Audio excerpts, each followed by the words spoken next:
ASEAN city presents Bangladesh Zimbabwe test series আপডেটে আপনাদের সকলকে স্বাগত জানাচ্ছি। আমি সাদাতুর রাফি।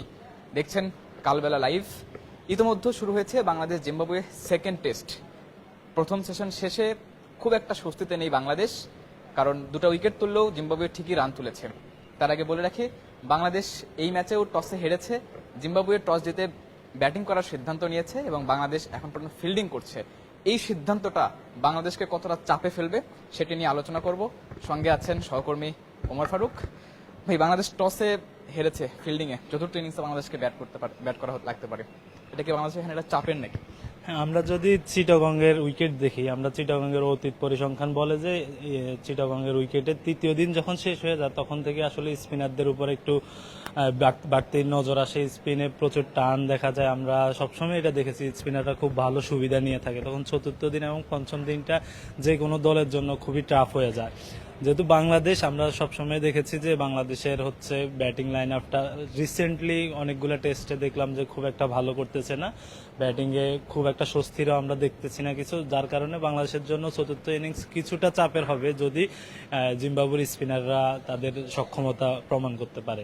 সো এই জায়গা থেকে আমরা চিন্তা করলে দেখা যায় টস হারটা আসলে আমাদের বাংলাদেশের জন্য অনেকটাই একটু কঠিন করে দিচ্ছে, যেহেতু আমাদের সিরিজে ফিরতে হবে। আমরা সিরিজের প্রথম ম্যাচ হেরে গিয়েছি, সো চট্টগ্রামে আমাদেরকে যে কোনো মূল্যে ম্যাচটা জিতে সিরিজটাকে ড্র করতে হবে, অন্যথায় আমরা জিম্বাবুর কাছে ঘরের মাঠে আরেকটা সিরিজ হারের লজ্জা দেখবো আর কি।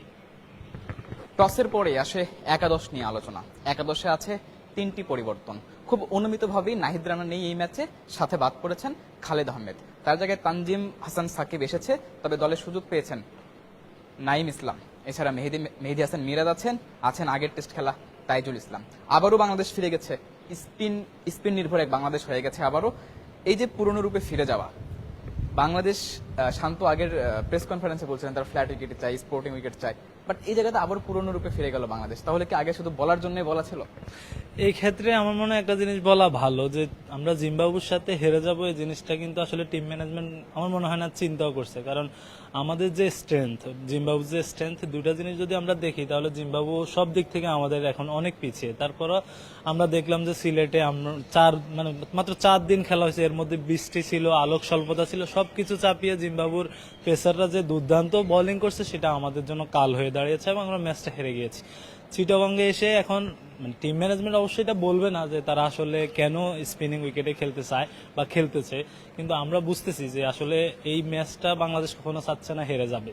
চিটাগং থেকে অন্তত একটা রেজাল্ট নিয়ে সিরিজটারে ড্র করে একটা স্বস্তি ফেরাতে চায়। এই কারণে আমার মনে হয় যে বাংলাদেশ এরকম একটা সিদ্ধান্ত নিয়েছে। আপনি দেখেন আমাদের পেস বলার যারা ফাস্ট বলার তাদের আসলে রিসেন্ট পারফরমেন্স খুবই হাই, কিন্তু তাসকিন ইনজুরিতে, নাহিদ রানা যেহেতু পিএসএল খেলতে চলে গেছে, সব মিলে হচ্ছে এই ফেস ডিপার্টমেন্টে আমাদের একটু ঘাটতি হয়ে গেছে, শক্তির একটা দুর্বলতা তৈরি হয়েছে। যদিও কোচ কালকে বলছেন যে আসলে শক্তির জায়গা না, গতির জায়গা হয়তো হারাইছে, তারপর বাস্তবতা বলতেছে, পরিসংখ্যান বলতেছে আমাদের ফেস ইউনিটে এখন যারা আছে, যেমন হাসান মাহমুদ আর আজকে তানজিম সাকিবের অভিষেক, সব মিলে আমরা একটু দুর্বল ছিলাম ওদের তুলনায়। সেই হিসাবে আমরা স্পিনটারে বেশি প্রাধান্য দিয়েছি।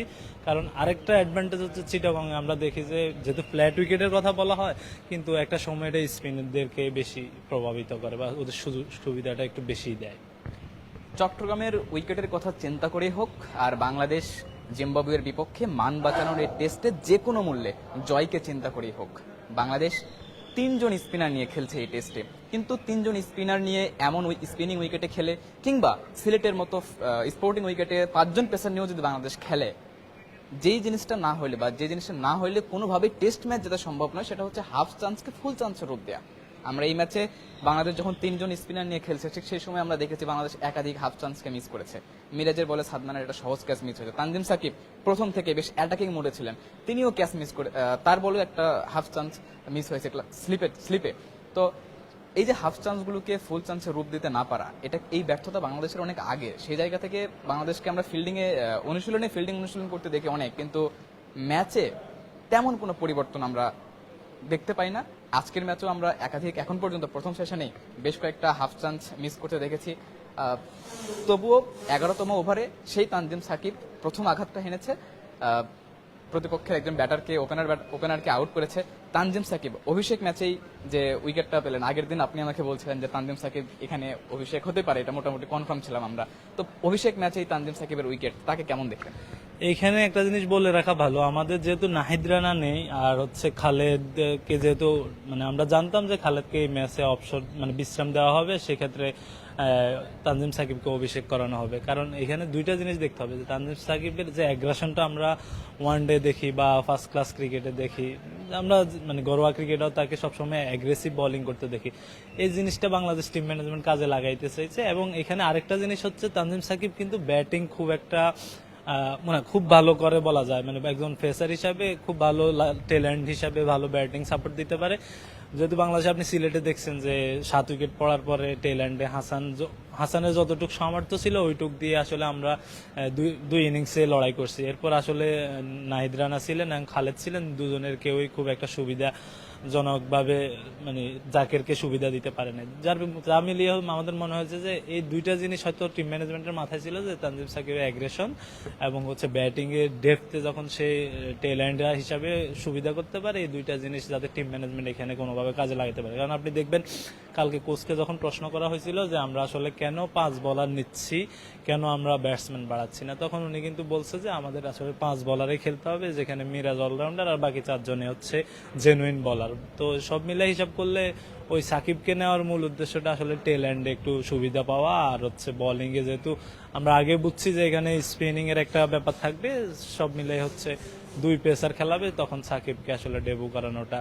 এবং আমরা নেটও দেখছি সাকিব অনেকক্ষণ মানে বোলিং করছে, সব মিলাই বোঝা যাচ্ছিল যে আসলে সাকিবে ডেবু হতে যাচ্ছে এখানে। এবং আমরা তার প্রথম স্পেলটা দেখলাম, প্রথম স্পেলে একটু এলোমেলো মনে হয়েছিল, বাট কিছু কিছু ডেলিভারি সে প্রতিপক্ষকে যথেষ্ট চাপে রাখার মোমেন্ট তৈরি করছে, এবং সে চাপেই কিন্তু সে প্রথম উইকেটটা পায় এবং খুব ভালো একটা ব্রেক থ্রো এনে দিয়েছে। যখন জিম্বাবু রানের ক্ষুধা দেখাচ্ছিল, তখনই সে আসলে আঘাতটা আনে জিম্বাবুর উইকেটে। যেমনটি বলছিলেন যে প্রথম 7 থেকে 8 ওভার জিম্বাবুয়ে যে টস জিতে ব্যাটিং নিয়েছে, তাদের সেই সিদ্ধান্তটা কিন্তু দেখে মনে হচ্ছিল তাদের সিদ্ধান্তটা সঠিক ছিল, কারণ প্রথম দিকে তাদের যে রান তোলার গতি ছিল বেশ ভালো। বাট 11তম ওভারে যখন তানজিম সাকিব প্রথম উইকেটটা তুলে নেয়, এরপরই বাংলাদেশ যেন ম্যাচে পুরোপুরিভাবে ফিরে আসে। এর মাঝে মিরাজের একটা দারুণ এলবিডব্লিউ ছিল এবং আম্পায়ার কুমার ধর্মসানা তিনি আউট দিয়েছিলেন, পরে অবশ্য রিভিউতে বেঁচে যায়। এরপরেও তাইজুল ইসলাম আসে বোলিংয়ে, বাট তাইজুল ইসলাম আসার পরে প্রথম ওভারেই তিনি উইকেট তুলে নেয়। এই যে তাইজুল প্রথম ওভারে উইকেট তুলে নিল, আগের টেস্টেও ভালো বল করেছে, বাট মিরাজ 10 উইকেট পেয়েছে, এই টেস্টে তাইজুল প্রথম উইকেট তুলে নিল। আপনাকে মনে হয় তাইজুল এই টেস্টে 10 উইকেট পেতে পারে?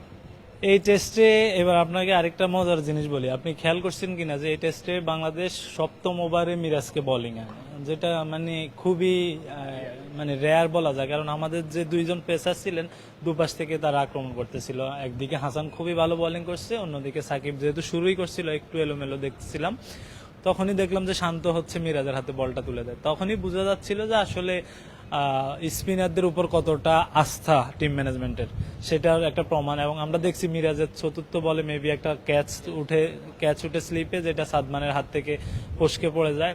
এই যে একটা সুযোগ তৈরি করে দিছে মিরাজ, এতে বোঝা যাচ্ছিল যে আসলে স্পিনারদের উপর যে টিম ম্যানেজমেন্টের আস্থা, এবং এই টেস্টে যে আমরা বুঝতেছিলাম যে স্পিনারদের কোনো একটা সুবিধা হতে যাচ্ছে, এবং প্রতিপক্ষ বুঝছে যে তারা নেটে যখন প্র্যাকটিস করছে তারা বলছিল যে আমাদের মনে হয়েছে এখানে স্পিনারটা একটা বড় ভূমিকা রাখতে পারে। সব মিলে আমরা মিরাজের 7ম ওভারে আসাতেই জিনিসটার আরো প্রতিফলন দেখতে পেলাম স্পষ্টভাবে। আর তাইজুলের কথা যেটা বললেন, আমরা সিলেট টেস্টে খেয়াল করছিলাম যে তাইজুল মানে খুব ভালো বোলিং করলেও ওভাবে ব্রেক থ্রু আনতে পারে না, যেটা স্পিনে বাংলাদেশের একটু মানে আমরা সেকেন্ড ইনিংসটা যদি বলি, মিরাজ যখন এক পাশ থেকে একের পর এক উইকেট নিচ্ছিলেন, তখন অন্য পাশে তাইজুল ওভাবে প্রতিপক্ষরে ঘায়েল করতে পারে না, যেটা আমরা চট্টগ্রামে আইসে দেখলাম। এবং চট্টগ্রামে তাইজুলের অতীতেও ভালো রেকর্ড আছে, এবং সেইখানে আইসেই তার প্রথম ওভারে উইকেটটা নেয়। তার মানে হচ্ছে বোঝা যাচ্ছে যে স্পিনিং যে একটা বড় ফ্যাক্টর, এবং তাইজুল কিভাবে উইকেটটা নিল দেখেন আপনি। ওদের যদি ব্যাটিং লাইন আপটা দেখি, তো ওই হিসাব করলে বাঁহাতি ব্যাটসম্যান বেশি, যা হচ্ছে আপনি মিরাজ বা আমরা নাইমকে দেখলাম ইনক্লুড করা হয়েছে কারণ ব্যাটিং লাইন আপটা হিসাব করে। সেখানে তাইজুল যখন উইকেটটা নেয়, তখন বোঝা যাচ্ছে যে আসলে এই টেস্টে স্পিনারদের একটা বড় ভূমিকা থাকবে, এবং তাইজুল সে রোলে হয়তো তার সেরা পারফরমেন্সটা দেখাইতে পারবে, এটা বলা যায়। 73 রানে যখন বেন কারান আউট হয়, জিম্বাবুয়ে তখন 73 রানে 2 উইকেট। সবশেষ পাওয়া তথ্য অনুযায়ী 28 ওভার শেষে 89 রানে 2 উইকেটে জিম্বাবুয়ে। প্রথম দিনের প্রথম সেশন শেষে জিম্বাবুয়ে 89 রান তুলেছে, বাংলাদেশ প্রতিপক্ষের 2টা উইকেট তুলতে পেরেছে। দুদলই এখনো 50-50, কাউকে খুব বেশি এগিয়ে রাখার সুযোগ নেই, কারণ বাংলাদেশ চতুর্থ ইনিংসে ব্যাট করবে, যে সময় এখানে একদম পুরোপুরি স্পিন ট্র্যাক হয়ে যাবে। তো জিম্বাবুয়েরও দলেও স্পিনাররা আছে, তারা বাংলাদেশের ব্যাটিং লাইন আপকে ধসে দিতে পারে, কারণ বাংলাদেশের ব্যাটাররা যে স্পিনার খুব ভালো খেলে এমনটাও না। এখনই এত দূরের প্রেডিকশন করা বেশ কঠিন, তবে দেখা যাক কি হয়। আপাতত প্রথম দিনটা শেষ হওয়ার অপেক্ষায়। প্রথম সেশন শেষে এই ছিল সর্বশেষ আপডেট।